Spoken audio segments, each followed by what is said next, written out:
ಅವೇ match 6-6 win. ನಮಸ್ಕಾರ, ಎಲ್ಲರಿಗೆ ಜನಾರ್ದನ್ ಮಾತಾಡ್ತಾ ಇರೋದು. ಕುಶಲ ವೀಕ್ಷಣೆ ಸೌಖ್ಯವೇ? Welcome back to Ganesh cricket talks YouTube ಚಾನಲ್ಗೆ ಸಬ್ಸ್ಕ್ರೈಬ್ ಆಗಿ ಪ್ಲೀಸ್. ನೋಡುವ ಎಷ್ಟು ಸಬ್ಸ್ಕ್ರೈಬ್ ಆಗ್ತೀರಿ ನೋಡುವ. ಅಲ್ಲ, ಒಂದೇ ಸಲ ಆಗ್ಲಿಕ್ಕೆ ಆಗುದು, ಬಟ್ ಜಾಸ್ತಿ ಮಾಡಿ. ಚಾನಲ್ ಬಗ್ಗೆ ಹೇಳಿ. ಸೂಪರ್ ಮ್ಯಾಚ್, ಕ್ಲಿನಿಕಲ್ ಅಂತ ಹೇಳ್ತಾರಲ್ಲ, clinical victory and Krunal Pandya. ಈ ರೇಂಜಿಗೆ ಆಟ ನಾವು ಎಕ್ಸ್ಪೆಕ್ಟ್ ಮಾಡಿರಲ್ಲ. ಅವರ ಬ್ಯಾಟಿಂಗ್ ಅಲ್ಲಿ ಈ ತರದ ಒಂದು ದೊಡ್ಡ ಇನ್ನಿಂಗ್ಸ್ ಬರುತ್ತೆ ಅಂತ ಎಕ್ಸ್ಪೆಕ್ಟ್ ಮಾಡಿರಲ್ಲ. Super victory. ಯಾರಾದ್ರೂ ಡೈರೆಕ್ಟ್ ಈ ಮ್ಯಾಚ್ ನಮ್ಮದು ವಿಡಿಯೋ ಮಾತ್ರ ನೋಡ್ತಾ ಇದ್ರೆ ಅಥವಾ ಬರೀ ಕ್ರಿಕ್ ಬಸ್ ಸುಮ್ನೆ ಸ್ಕೋರ್ ನೋಡ್ತಾ ಇದ್ರೆ ಇದೇ ಅಂತ ಇದು ಒನ್ ಸೈಡೆಡ್ ಮ್ಯಾಚ್. ಅಯ್ಯೋ, ಒನ್ ಸೈಡೆಡ್ ಇರಲಿಲ್ಲ, ಎಂತದ್ದು ಇರ್ಲಿಲ್ಲ ಮಾರ್ರೆ. ಈಗ ಬಾಯಿಗೆ ಬರ್ಸಿ ಗೆಲ್ಲುದು ಅಂತ ಹೇಳ್ತಾರಲ್ವಾ, ನಮ್ದು ಕೊನೆಗೇನು ಬಾಯಿಗೆ ಬರುತ್ತಿಲ್ಲ. ಕೊನೆಗೆ ಹೋಗ್ತಾ ವಿನ್ ಆಗ್ಬೋದು ಅಂತ ಅನ್ನಿಸ್ತಾ ಇತ್ತು. ಬಟ್ ಸ್ಟಾರ್ಟಿಂಗ್ ಅಲ್ಲೇ 4 ಓವರ್ ಆದಕ್ಕೂ ಬಾಯಿಗೆ ಬಂದಿತ್ತು. ಮತ್ ಮ್ಯಾಚ್ ಹೋಗ್ತಾ ನಿಧಾನಕ್ಕೆ ನುಂಗ್ತಾ ಹೋದೆವು. ಫಸ್ಟ್ 4 ಓವರ್ದು ನೋಡಿ ಇದು ಹೋಯ್ತು ಅಂತ ಕಾಣ್ತು ಮರ. ಎಂತ ಕರ್ಮ ಮರ. ಇವತ್ತು ಒಂದು 163 ನಮ್ಗೆ ಚೇಸ್ ಮಾಡ್ಲಿಕ್ಕೆ ಆಗುದಿಲ್ವಾ? ಚೇಸ್ ಮಾಡಿದೆವಲ್ಲ, ಆರಾಮ್ಸೆ ಚೇಸ್ ಮಾಡಿದೆವು. 6 ವಿಕೆಟ್ಗಳ ಭರ್ಜರಿ ಜಯ ಡೆಲ್ಲಿ ಕ್ಯಾಪಿಟಲ್ಸ್ ವಿರುದ್ಧ. ಡೆಲ್ಲಿಯಲ್ಲಿ ನಮ್ಮ ಡೆಲ್ಲಿ ಹುಡುಗ ವಿರಾಟ್ ಕೊಹ್ಲಿ ಅವರು ಸೂಪರ್ ಆಗಿ ಆಡಿದ್ರು. But Krunal Pandya super. ಇವತ್ತು ಮ್ಯಾನ್ ಆಫ್ ದ ಮ್ಯಾಚ್ ಕಣ್ಣು ಮುಚ್ಚಿಕೊಂಡು ಕೃಣಾಲ್ ಪಾಂಡ್ಯ ಕೊಟ್ಟು ಬಿಡ್ಬೇಕಲ್ಲ, ಕಣ್ಣು ಬಿಟ್ಕೊಂಡು ಬೇಕಾದ್ರೆ ಕೊಡಿ ಹೇಳಿದ್ದು. ಅಂದ್ರೆ ಆ ತರ ಎಕ್ಸಾಜರೇಟ್ ಮಾಡಿದ್ದು. ಸೂಪರ್ ಆಗಿ ಆಡಿದ್ರು. ಫಸ್ಟ್ ಬ್ಯಾಟಿಂಗ್ ಮಾಡಿದಂತಹ Delhi capitals, first toss win ಆದಂತಹ ರಜತ್ ಪಾಟಿದಾರ್ ಅವರು ಹೇಳಿದ್ರು ನಾವು ಬೌಲಿಂಗ್ ಅಪ್ ಮಾಡ್ತೇವೆ ಅಂತ. ಬ್ಯಾಟಿಂಗ್ ಇಂದ ರನ್ ಹರಿದು ಬರಲೇ ಇಲ್ಲ ಡೆಲ್ಲಿ ಕ್ಯಾಪಿಟಲ್ಸ್. ಏನು last time KL Rahul celebration ಎಲ್ಲ ಇತ್ತಲ್ಲ, ದಿಸ್ ಇಸ್ ಮೈ ಗ್ರೌಂಡ್ ಹಾಗೆ ಹೀಗೆ ಅಂತ. ಸೊ ಎಕ್ಸ್ಪೆಕ್ಟೇಷನ್ ಅವರ ಮೇಲೆ ಜಾಸ್ತಿ ಇತ್ತು. ಅಂಡ್ ಇನ್ನೊಂದು ನೋಡುವ, ಡೆಲ್ಲಿ ಕ್ಯಾಪಿಟಲ್ಸ್ ಎಷ್ಟು ಕಿತ್ತು ದಬಾಗ್ತಾರೆ ಅಂತ. ಕೇವಲ 162 ರನ್ ಅಷ್ಟೇ. ಇದೇನು 200 ರನ್ ಹೊಡೆಯುವಂತ ಪಿಚ್ ಕೂಡ ಆಗಿರಲ್ಲ, ಭಯಂಕರ ಸ್ಲೋ ಇತ್ತು ಎಲ್ಲ. ನಾವು ಒದ್ದಾಡಿದ್ದೇವೆ, ಇಲ್ಲ ಅಂತಲ್ಲ. ಬಟ್ ಇನ್ನೊಂಚೂರು ಜಾಸ್ತಿ ಹೊಡೆದಿದ್ರೆ ಅವರಿಗೆ ಉಪಯೋಗ ಆಗ್ತಾ ಇತ್ತ ಅಂತ. ಬಟ್ ನಮ್ಗೆ ಪರವಾಗಿಲ್ಲ, 162 ಹೊಡೆದಾಗ್ಲೇ ಅನ್ಕೊಂಡಿದ್ದೆವು ಏನಂತಂದ್ರೆ ಇದು ಚೇಸ್ ಮಾಡ್ಬೋದು ಮಾರ್ರೆ ಅಂತ.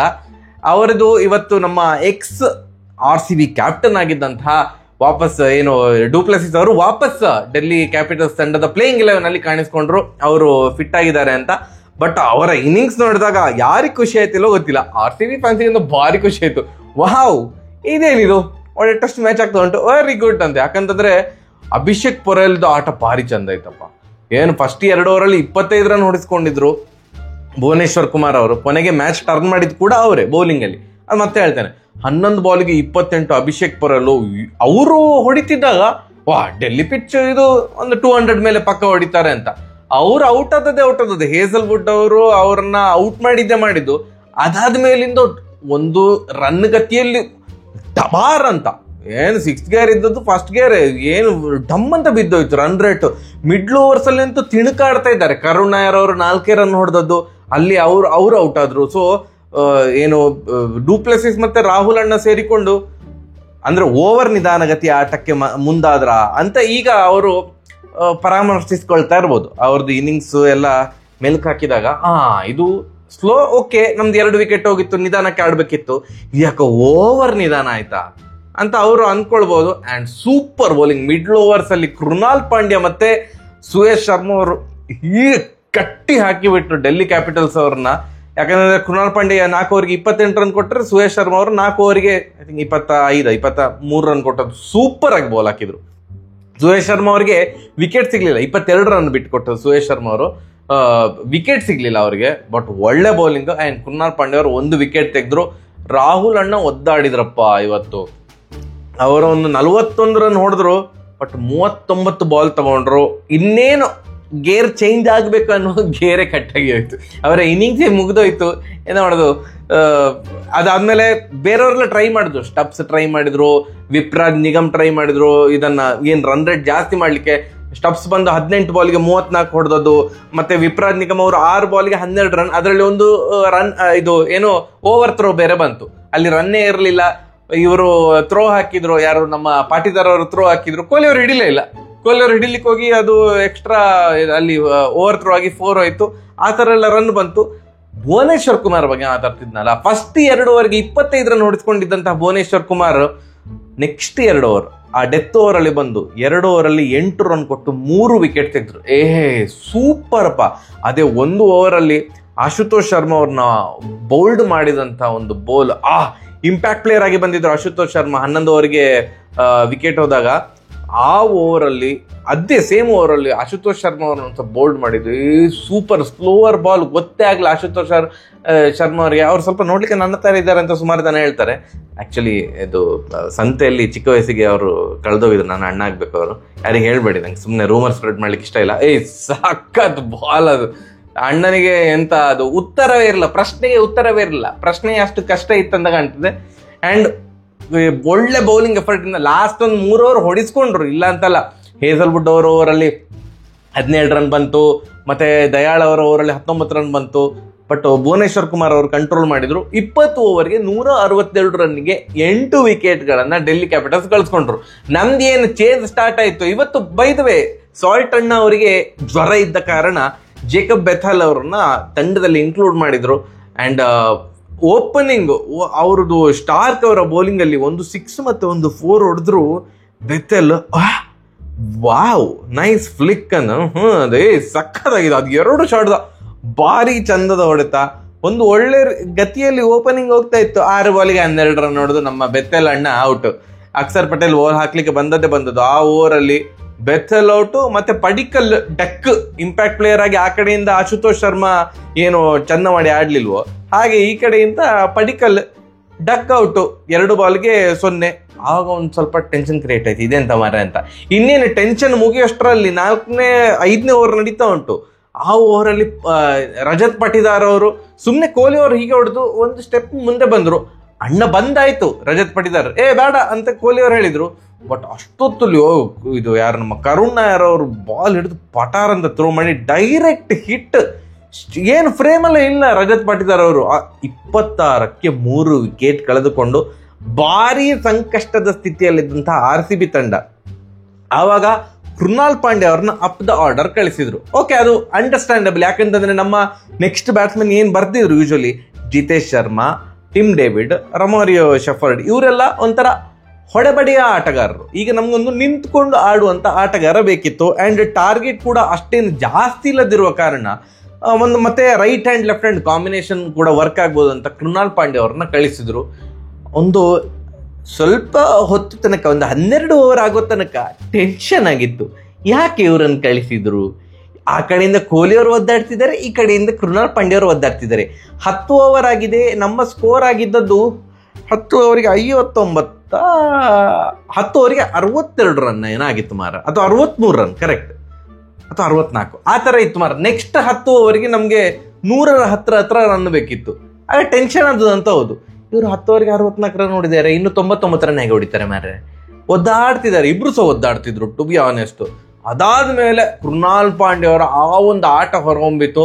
ಒಟ್ಟು ಆ ಒಂದು ಚಿಕ್ಕ ಒಂದು ಟೈಮಲ್ಲಿ ಒಂದು 4 ಸಿಕ್ಸ್ ಹೊಡೆದು. ಚಮೀರ್ ಅವರ ಬೌಲಿಂಗ್ ಅಲ್ಲಿ 1 6, ಮುಖೇಶ್ ಅವರ ಕಂಟಿನ್ಯೂಸ್ 2 ಬಾಲಲ್ಲಿ 2 6, ಕುಲ್ದೀಪ್ ಯಾದವ್ ಅವರ ಬೌಲಿಂಗ್ ಅಲ್ಲಿ I think extra cover region ಅಲ್ಲಿ 1 6 ಹೊಡೆದದ್ದು. ಹಾಗೆಲ್ಲ ಒಂದು ಬಂದಾಗ ಏನೋ ಮಾಡ್ತಿದ್ದೆ ನಿಮ್ ಮನುಷ್ಯ ಅಂತ. ಬಟ್ ವಾಟ್ ಅನ್ ಇನ್ನಿಂಗ್ಸ್ ಮಾರ. 47 ಬಾಲ್ಗೆ 73 ರನ್, ಸೂಪರ್. ಸಿಕ್ಕಾಪಟ್ಟೆ ಒದ್ದಾಡಿದ್ರು. ಫಸ್ಟ್ ಒಂದು 30 ಬಾಲ್ ಅಂತೂ ಹಣ ಎಂತ ಆಡ್ತಿದ್ವಿ ಮರ್ರೆ ಅಂತ ಆಗಿತ್ತು. ಬಟ್ ಅಟ್ ದ ಎಂಡ್ ಒಳ್ಳೆ ನಾಲ್ಕು ಕೃಣಾಲ್ ಪಾಂಡ್ಯ ಅವ್ರದ್ದು, ಪಕ್ಕ ಮ್ಯಾನ್ ಆಫ್ ದ ಮ್ಯಾಚ್, ಅದ್ರಲ್ಲಿ ಡೌಟೇ ಇಲ್ಲ. ಅಂಡ್ ವಿರಾಟ್ ಕೊಹ್ಲಿ ಅವರು ಇವತ್ತು ಆಕ್ಚುಲಿ ಕೃಣಾಲ್ ಪಾಂಡ್ಯ ಅವ್ರಕ್ಕಿಂತ ಸಹ ಜಾಸ್ತಿ ಒದ್ದಾಡಿದ್ರು. ಅಂದ್ರೆ ಪಿಚ್ ಕೂಡ ಆ ತರವೇ ಇತ್ತು. ಅವ್ರು ಔಟ್ ಆದಾಗ 47 ಬಾಲ್ಗೆ 77 ರನ್, 47 ಬಾಲ್ಗೆ 51 ರನ್ ಹೊಡೆದ ಔಟ್ ಆದದ್ದು ವಿರಾಟ್ ಕೊಹ್ಲಿ ಅವರು ಔಟ್ ಆದಾಗ ಆಗ ಒಂಚೂರು ಟೆನ್ಷನ್ ಇತ್ತು. ಯಾಕಂತಂದ್ರೆ ರಾಂಗ್ ಟೈಮಲ್ಲಿ ಔಟ್ ಆದ್ರು. ಯೂಶಲಿ ಅವರು ಎಂತ ಮಾಡ್ತಾರೆ, ದಡ ಸೇರಿಸ್ತಾರೆ. ಸಕ್ಸಸ್ಫುಲ್ ಆಗಿ ಆ ಒಂದು ಚೇಸ್ ಎಲ್ಲ ಆದಾಗ ಇವ್ರು ನಾಟ್ ಔಟ್ ಆಗಿರ್ತಾರೆ. ಔಟ್ ಆದ್ರು 6 ಹೊಡೆಯುವಂತ ಧಾವಂತದಲ್ಲಿ ಐ ಥಿಂಕ್ ಚಮೀರ್ ಅವರ ಬೌಲಿಂಗ್ ಅಲ್ಲಿ ಅವರು ಸ್ಟಾರ್ಕ್ಗೆ ಕ್ಯಾಚ್ ಕೊಟ್ಟು ಔಟ್ ಆದ್ರು. ಬೌಂಡ್ರಿ ಲೈನ್ ಅಲ್ಲಿ ಒಂಚೂರು ಹೊಡೆದಿದ್ದಿದ್ರೆ 6 ಆಗ್ತಾ ಇತ್ತು. ಆರ್ಕೆಲ್ಲ ಭಾರಿ ಚಂದ ಇತ್ತು. ಬಟ್ ಕೈಗೆ ಕ್ಯಾಚ್ ಕೊಟ್ಟು ಔಟ್ ಆದ್ರು. ಆವಾಗ ತಂಡಕ್ಕೆ ಬೇಕಾದದ್ದು ಲಾಸ್ಟ್ 2 ಓವರಲ್ಲಿ 17 ರನ್ ಬೇಕು. ಟಿಮ್ ಡೇವಿಡ್ ಅವರು 1 ಬಾಲಿಗೆ 1 ರನ್ ಹೊಡೆದು ವಾಪಸ್ ಸ್ಟ್ರೈಕ್ ತಗೊಂಡ್ರು. 12 ಬಾಲಿಗೆ 17 ಏನು ಬೇಕಾದ್ರೆ ಆಗ್ಬೋದು. ಯಾಕಂತಂದ್ರೆ ಈ IPL ಅಲ್ಲಿ ರಾಜಸ್ಥಾನ್ ರಾಯಲ್ಸ್ 2 ಸಲ ಲಾಸ್ಟ್ ಓವರ್ಗೆ 9 ರನ್ ಅವರಿಗೆ ಹೊಡಿಲಿಕ್ಕಾಗ್ಲಿಲ್ಲ. ನಮ್ಮ ಅಗೇನ್ಸ್ಟ್ 2 ಓವರ್ಗೆ 18 ರನ್ ಬೇಕಿತ್ತು, ಹೊಡಿಲಿಕ್ಕಾಗ್ಲಿಲ್ಲ. ಸೊ 2 ಓವರ್ಗೆ 17 ಇದ್ದಾಗ ಎಂತ ಬೇಕಾದ್ರೆ ಆಗ್ಬೋದು ಮಾರ್ರೆ ಅಂತ ಅನ್ಕೊಳೋದು. ಹಾಕ್ಲಿಕ್ಕೆ ಬಂದಂತ ಬಾಲ್ ಹಾಕ್ಲಿಕ್ಕೆ ಬಂದಂತ ಬೌಲರ್ ಮುಖೇಶ್ ಕುಮಾರ್ 3 ಬಾಲಲ್ಲೇ ಅಷ್ಟೇ ಮ್ಯಾಚ್ ಮುಗೀತು. 6, ನೋ ಬಾಲ್ 4, ಫ್ರೀ ಹಿಟ್ಟಿಗೆ 4, next ball 4. So no ball ಅಂತ ಸೇರಿಸಿದ್ರೆ ಬರೀ ವ್ಯಾಲಿಡ್ ಬಾಲ್ಸ್ ಬರೀ 3 ಬಾಲ್ ಆದದ್ದು. ನಮ್ಮ ಟಿಮ್ ಡೇವಿಡ್ ಅಣ್ಣ ಏನ್ ಅವ್ರದ್ದು ಆ ಒಂದು ಸೂಪರ್ ಫಾರ್ಮ್ ಉಂಟು, ಅದು ಫಾರ್ಮ್ ಹಾಗೆ ಕಂಟಿನ್ಯೂ ಆಗ್ತಾ ಇತ್ತು. ವಿನ್. ಈಗ ಸುಮ್ಮನೆ ಡೈರೆಕ್ಟ್ ಕ್ರಿಕ್ಬಸ್ ನೋಡಿದವ್ರಿಗೆ ಅಷ್ಟು ಇದೆಂತ ಮಾರ ಇದು ಆರಾಮ ವಿನ್ ಆಗಿದ್ದಾರೆ ಹೇಳಿಕೊಳ್ಳುವಷ್ಟು ಆರಾಮ ಇರಲಿಲ್ಲ. ಬಟ್ ಆ ಟಿಮ್ ಡೇವಿಡ್ ಜಸ್ಟ್ ಎಂತ ಇಂಪ್ಯಾಕ್ಟ್, 5 ಬಾಲಿಗೆ 19 ರನ್ ಹೊಡೆದು match win. 3 4 1 6. And Krunal Pandya ಅವರು 5 4 4 6 ಹೊಡೆದು ನಾಟ್ ಔಟ್ ಆಗಿದ್ರು. ಕೃಣಾಲ್ ಪಾಂಡ್ಯ ಅವರು ಫಸ್ಟ್ ಒಂದು ಪಾಯಿಂಟ್ ಆಫ್ ಟೈಮಲ್ಲಿ ಹೇಗಿತ್ತಂತಂದ್ರೆ ಅವ್ರು ಹೊಡೆದದ್ದು 1 4 4 6 ಆಗಿತ್ತು. ಅದಾದ್ಮೇಲೆ ಮತ್ತೆ 4 ಎಲ್ಲ ಬಂತು. ಫಸ್ಟ್ 10 ಓವರ್ಗೂ ನೆಕ್ಸ್ಟ್ 8.4 ಓವರ್ಸಿಗೂ 8.3 ಓವರ್ಸಿಗೂ ಅಜಗಜಾಂತರ ವ್ಯತ್ಯಾಸ ಇತ್ತು ನಮ್ಮ ಒಂದು ಇನ್ನಿಂಗ್ಸ್ ಹೋಗಿದ್ದಂತಹ ರೀತಿ. ಫಸ್ಟ್ 10 ಓವರಲ್ಲಿ ಅಷ್ಟೇನು ರನ್ ಇರಲಿಲ್ಲ, 3 ವಿಕೆಟ್ ಬಿದ್ದಿದೆ, 4 ಓವರಲ್ಲಿ 3 ವಿಕೆಟ್ ಬಿದ್ದಾಗೆ ಆಗಿದೆ. ಅದಾದ್ಮೇಲೆ 119 ರನ್ ಪಾರ್ಟ್ನರ್ಶಿಪ್ ಕೊಹ್ಲಿ ಮತ್ತೆ ಕೃಣಾಲ್ ಪಾಂಡ್ಯ ಅವರದು ನಲ್ಲಿ ದಡ ಸೇರಿಸಿದ್ರು. ಈ ಒಂದು IPL ಏನು ಸೀಸನ್ ಅಲ್ಲಿ 6ಕ್ಕೆ 6 ಅವೇ ಮ್ಯಾಚ್ ಗಳನ್ನ RCB ವಿನ್ ಆಗಿದೆ. ಮತ್ತೆ ಹೋಮ್ ಮ್ಯಾಚ್ ಅಲ್ಲಿ 4 ಮ್ಯಾಚ್ ಅಲ್ಲಿ 1 ಮ್ಯಾಚ್ ವಿನ್ ಆಗಿದ್ದಾರೆ, 3 ಸೋತಿದ್ದಾರೆ. ಒಟ್ಟು ಈಗ 10 ಮ್ಯಾಚ್ಗಳಲ್ಲಿ 7 ಮ್ಯಾಚ್ ವಿನ್ ಆಗಿ 14 ಪಾಯಿಂಟ್ಸ್ ಗಳೊಂದಿಗೆ ಅಗ್ರಸ್ಥಾನಿಯಾಗಿ ಪಾಯಿಂಟ್ಸ್ ಟೇಬಲ್ ಅಲ್ಲಿದೆ. ಎಸ್, ಗುಜರಾತ್ ಟೈಟನ್ಸ್ ಅವರು 8 ಮ್ಯಾಚ್ ಆಡಿರೋದು, 8ರಲ್ಲಿ 6 ವಿನ್ ಆಗಿದ್ದಾರೆ. ಸೊ ಅವ್ರು ಏನಾದ್ರು ನೆಕ್ಸ್ಟ್ ಮ್ಯಾಚ್ ಎಲ್ಲ ವಿನ್ ಆದ್ರೆ ಮತ್ತೆ ಪುನಃ ಅವ್ರ ಮೇಲೆ ಬರ್ತಾರೆ, ನಾವು ಕೆಳಗೆ ಹೋಗ್ತಾರೆ. ಬಟ್ ಆಲ್ಮೋಸ್ಟ್ ಈಗ ನಾವೊಂದು 99% ನಾವು ಹೇಳ್ಬೋದು RCB ಪ್ಲೇ ಆಫ್ಗೆ ತೇರ್ಗಡೆ ಆಗ್ತದೆ ಈ ಸಲ ಅಂತ. ಯಾಕಂತಂದ್ರೆ ಇನ್ನು 4 ಮ್ಯಾಚ್ ಉಂಟು ನಮ್ಮದು. 4 ಮ್ಯಾಚ್ ಯಾರ ಎಗೇನ್ಸ್ಟ್ ಇರುವುದು ಅಂತಂದ್ರೆ ಟೇಬಲ್ ಬಾಟಮ್ ಅಲ್ಲಿ ಇರುವವರು. ಈ ಸಲದ ಪ್ಲೇ ಆಫ್ಗೆ ಈ 4 ಟೀಮು ಖಂಡಿತ ಹೋಗುದಿಲ್ಲ ಅಂತ ಅನಿಸ್ತಾ ಇರುವಂತಹ ತಂಡಗಳು CSK, SRH, LSG, KKR. ಈ 4 ತಂಡಗಳ ಎದುರು ನಮ್ಮ ಕೊನೆಯ 4 ಪಂದ್ಯಗಳಿರೋದ್ರಿಂದ 1 ಮ್ಯಾಚ್ ವಿನ್ ಆದ್ರೂ ಸಾಕು. ಈ 16 ಪಾಯಿಂಟ್ ಇದ್ರೆ ಐ ಥಿಂಕ್ ಅಫಿಷಿಯಲಿ ಕ್ವಾಲಿಫೈ ಆಗ್ತದೆ ಅಂತ ಅನ್ಕೊಂಡಿದ್ದೇನೆ. ಕರೆಕ್ಟ್ ಮಾಡಿ ನಾನು ತಪ್ಪಾಗಿ ಮಾಡ್ತಾ ಇದ್ರೆ. ಬಟ್ ಭಾರಿ ಖುಷಿಯಪ್ಪ, ಈ ತರದ ಒಂದು ಪಾಯಿಂಟ್ಸ್ ಟೇಬಲ್ RCBದು ಸುಮಾರು ವರ್ಷ ಆದ್ಮೇಲೆ ನಾವು ನೋಡ್ತಾ ಇರೋದು. ಇಲ್ಲ ಇದ್ರೆ ಆ ಲಾಸ್ಟ್ ಮ್ಯಾಚ್ ಆಗೋ ತನಕ ಟೆನ್ಷನ್, ಎಂತ ಸಾವು ಮಾರೆ, ಎಂತ ಆಗ್ತಾ ಉಂಟು ಅಂತ ಒಂದು ಆಲ್ಮೋಸ್ಟ್ ಟೆನ್ಷನ್ ಇಲ್ಲದೆ ಪ್ಲೇ ಆಫ್ಗೆ RCB ತೇರ್ಗಡೆ ಆಗ್ಬೋದು ಅನ್ನುವಂತಹ ಭರವಸೆ ಈಗ ಬರ್ತಾ ಉಂಟು. ಮತ್ತೆ ಅಂತ ಹೇಳಲಿಕ್ಕೆ ಆಗುದಿಲ್ಲ, ಯಾಕಂದ್ರೆ anything can happen in cricket. Especially RCBದು ಅಂತ ಇದ್ದಾಗ ನಮ್ಗೆ ಅವರು ವಿನ್ ಆಗೋ ತನಕ ಒಂದು ಕಾತಿರೋದಿಲ್ಲ, ಎಂತಾರ ಆಗ್ಬೋದು ಮಾರ್ರೆ ಅಂತ. But super duper victory. And ಈ ಒಂದು IPL ಅಲ್ಲಿ 4 ಸಲ RCB ಚೇಸ್ ಮಾಡಿದೆ, 4 ಸಲ ಕೂಡ RCB ವಿನ್ ಆಗಿದೆ. Super duper. Once again congratulations RCB. And ಏನಾದ್ರು ಕೊಹ್ಲಿ ಅವ್ರು ನಾಟ್ ಔಟ್ ಆಗಿದ್ದಿದ್ರೆ ಅವ್ರದ್ದು ಸೆಲೆಬ್ರೇಷನ್ ಯಾವ ತರ ಇರ್ಬೋದು ಅಂತೆಲ್ಲ ಏನೇನೋ ಕನಸು ಕಂಡಿದ್ದೆವು. ನೋಡುವ, ಇವರು ಸಹ ಹೀಗೆ ಸುತ್ತ ಮಾಡಿ ಹೀಗೆ ಮಾಡಿ ದಿಸ್ ಇಸ್ ಮೈ ಗ್ರೌಂಡ್, ನಾನು ಡೆಲ್ಲಿ ಅವನು, ಇದು ನನ್ನ ಗ್ರೌಂಡ್ ಅಂತ ಆ ಥರ ಏನಾದ್ರು ಇರ್ತದ ಅಂತ ಎಲ್ಲರೂ ಎಕ್ಸ್ಪೆಕ್ಟ್ ಮಾಡ್ತಿದ್ದದು. ಬಟ್ ಅವರು ಡಗ್ ಔಟ್ ಅಲ್ಲಿ ಇದ್ರು, ಅವ್ರು ಕಮಾನ್ ಯಾವು ಅಂತೆಲ್ಲ ಮಾಡಿದ್ರು. ಬಟ್ ಎನಿವೇಸ್ ವಿನ್ ಆದವಲ್ಲ. ಬೈದೆ ರಾಹುಲ್ ಮತ್ತೆ ಕೊಹ್ಲಿ ಅವ್ರದ್ದೇನೋ ಜಗಳ ಆಗಿತ್ತು ಮಾರ, ನಂಗೆ ಎಂತ ಗೊತ್ತಿಲ್ಲ. ನಿಮ್ಗೆ ಎಕ್ಸಾಕ್ಟ್ ರೀಸನ್ ಗೊತ್ತಿದ್ರೆ ಮಾತ್ರ ಕಮೆಂಟ್ ಮಾಡಿ ಯಾಕೆ ಜಗಳ ಆಗಿತ್ತು ಅಂತ. ನಾನು ಸ್ವಲ್ಪ ವಿಡಿಯೋ ಎಲ್ಲ ನೋಡಿದೆ. ಕೊಹ್ಲಿ ಹೋಗಿ ರಾಹುಲ್ ಹತ್ರ ಏನೋ ಹೀಗೆ ಮಾತಾಡ್ತಿದ್ರು, ರಾಹುಲ್ ಏನೋ ಹೇಳಿದ್ರು, ಕೊನೆಗೆ ಅಲ್ಲಿಗೆ ಸರಿ ಆಯ್ತು. ಬಟ್ ಎಂತ ವಿಷಯ ಎಂತ ಮಾರ್ರೆ, ಸಮಾಚಾರ ಎಂತ ಅಂತ ಕಮೆಂಟ್ ಸೆಕ್ಷನ್ ಅಲ್ಲಿ ತಿಳಿಸಿ. ಸರಿಯಾಗಿ ಬರುವ. ನಮಸ್ಕಾರ.